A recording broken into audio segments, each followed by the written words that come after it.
Cost price of shirt is increase by 20%। एक कमीज का कॉस्ट प्राइस 20% बढ़ जाता है, ठीक है। एक व्यापारी कमीज के विक्रय मूल्य को, सेलिंग प्राइस को इस प्रकार चेंज करता है कि प्रॉफिट परसेंटेज सेम रहे। बहुत बेहतरीन सवाल मेरे प्यारे, बहुत बेहतरीन सवाल, ध्यान सुनिएगा। एक कमीज का कॉस्ट प्राइस 20% बढ़ जाता है, तो एक व्यापारी, भाई कॉस्ट प्राइस बढ़ गया तो जाहिर सी बात है प्रॉफिट परसेंटेज भी बदल जाएगा। लेकिन एक व्यापारी इतना समझदार है, उसने सेलिंग प्राइस को इतना चेंज कर दिया कि प्रॉफिट परसेंटेज सेम रहे, लाभ का प्रतिशत सेम रहे, लाभ प्रतिशत सेम रहे, लाभ प्रतिशत समान रहे, प्रतिशत।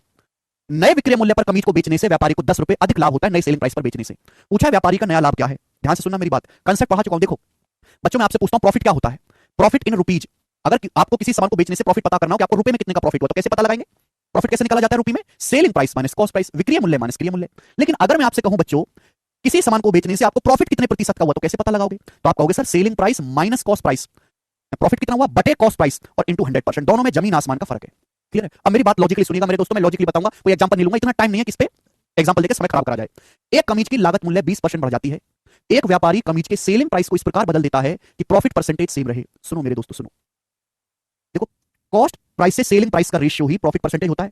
ये तो फॉर्मूला हो गया, चलो अच्छी बात है। सीपी से एसपी का रेशियो आप लोगे, प्रॉफिट परसेंटेज निकल के आता है, आप बोलोगे सर। तो सामान का कॉस्ट प्राइस 20% बढ़ जाता है। कॉस्ट प्राइस 20% बढ़ गया, कॉस्ट प्राइस 20% बढ़ गया तो 120% हो गया 1.2।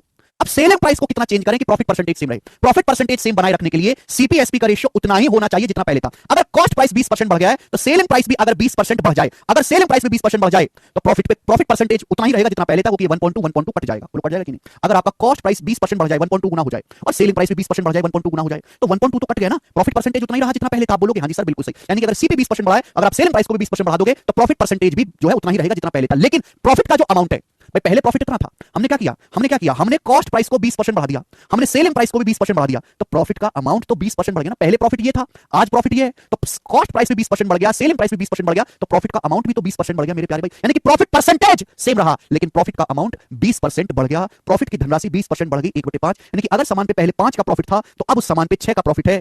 बात समझे? प्रॉफिट और प्रॉफिट परसेंटेज बिल्कुल अलग अलग चीजें हैं। जैसे आदमी की क्या, छोड़ो, यानी कि प्रॉफिट पहले 5 था तो 6 हो गया, तो प्रॉफिट बढ़ा कितना? 1। सवाल के अकॉर्डिंग नए विक्रय मूल्य पर कमीज को बेचने से व्यापारी को 10 रुपए अधिक लाभ होता है। व्यापारी को नया एक्स्ट्रा लाभ कितना हो रहा है? 10 रुपए की वैल्यू 10 रुपए, नया लाभ आपसे पूछा 6 की वैल्यू 60 रुपए। सवाल केवल इतना सा था, सी ऑप्शन।